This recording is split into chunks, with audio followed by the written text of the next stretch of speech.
Isang magandang gabi po sa ating lahat, mga kaibigan, mga kasolid North. Kita niyo po yung aking dalawang pusa, nag-aantay na po sila para kami po ay matulog. Ganyan po ang kanilang gawain pag kami po ay bago matulog, nag-aantay na po ang mga iyan dyan sa aking bed. Sa ngayon po ay medyo malamig po ang panahon, pero nakaheater po kami dito po sa loob ng aming kwarto. Ayan po ang aking pusang si B2, si B3. Yung isa naman po ay yung si B1 ko naman, ayan dun. Ayan, si B1 po yan. Ayan po yung kulungan po nila. Kaso hindi ko na po sila ikinukulong dyan. Mas gusto ko po na sila po ay tatakbo-takbo lamang po dito sa loob ng aking kwarto. At naiwan po sila pag ako ay pumapasok sa trabaho. Ayan po, nakalaya po sila na sila ay nakakatakbo dito sa aking kwarto. Ayan po, malalambing po yung aking mga pusa. Lalo na yan si B1. At saka itong si B3. B3! Psst! Tulog na tayo? Tulog na? Tulog na tayo? Ay no, bakit? Tulog na? Tulog na? Sabi niya, marunong sumagot yan eh. Ito yung pusa ko na pag ako ay natulog. Ano po yan po talagang tumatabi sa akin. Kung minsan po ay binibiro ko po nga yan na magtatalokbong po ako. Kaso talagang tatabihan sa akin. Kinano po niya, gusto niya pong buksan, tanggalin po yung kumot na nakatulokbong sa akin. Malambing po yan si B3 po na to. B3 ang tawag ko sa kanya, butilog. Butilog! Psst! Butilog! Psst! Tulog na? Ha? Tulog na tayo? Ha? Tulog na? Psst! Tulog na? Ha? Ayan. Bakit na naman? Tinatanong lang kita kung matutulog na tayo. Tulog na tayo? Ayan. Gustong gusto po niya nagpapabuhat.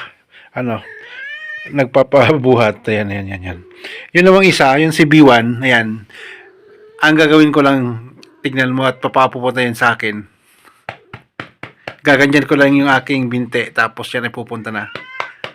Pupunta yan dito, magpapabuhat. Ang kalagi niyang pwesto ay dito sa aking balikat. Halika na, B1, halika na. Psst! Halika na. Halika na. Halika na. Halika na. Tingnan niyo itong si B3 o butilog ko. Bakit? Matutulog na tayo? Matutulog na tayo, butilog? Ha? Ay, matutulog na tayo? B3. B3. Si B3 ko nagkaroon ng sukat dito sa kanyang ulo. Palagi po siya kasing nagkakamot. Pero ngayon medyo okay na po siya. Nilagyan ko po ng gamot at medyo okay na po siya. Ayan. Itong si butilog. Butilog! Bakit? Butilog? Bakit? Butilog, B1. Halika. Halika na. Ayan yung aking mga pusa. Ayan po yung kanilang kainan. Ayan. Ang nakukonsume po nila sa isang linggo po ay nasa 1.5 kilo na feeds. Yan po yung kanilang inuman. Mas gusto po nilang uminom pag ganyan po na gumagalaw-galaw po yung tubig na kanilang inuman. Water drinker. Ayan po. Tapos, ito naman po yung kanilang dumihad. Kaninang umaga, pinalitan ko na po yan. Ayan. Every 2 days po ay pinapalitan po yung buhangin na yan. Dito ko pinipisto sa aking CR. Marami na naman. Kasi itong si Butilog, pag siya ay nagdumi, kot-kot ng kot-kot. Ayan. Kaya kuminsan marumi. Ayan. Ayan o. Tingnan nyo. Ayan. Ayan si Butilog.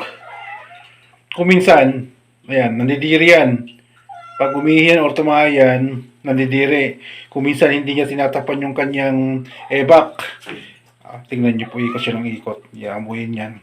Tapos, tingnan niyo, ang gagawin niya, i-ebak, tatakpan daw niya, pero hindi naman niya tatakpan. Kung minsan, ang tumatak sa kanilang mga ebak ay itong kanilang kapatid, si B1. Ayan o, si B1 po yan. Yan. Marami na naman itong, kuminsan kasi buhangin kasi dito. Yan. Tumatapon kasi kuminsan yung buhangin. nagaling po dito sa kanilang dumihan. Ayan po yung aking mga pusa, mga kulit.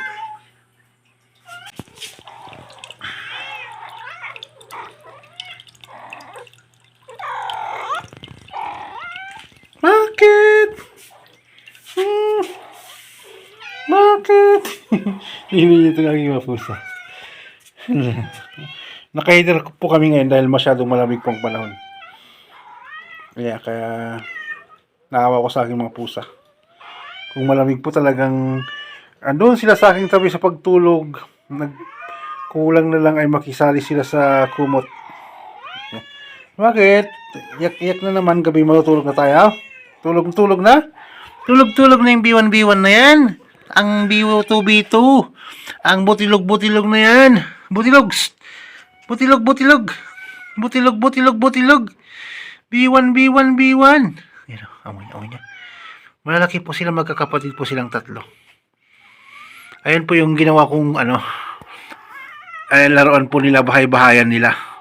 Kung minsan po pumapasok po sila diyan.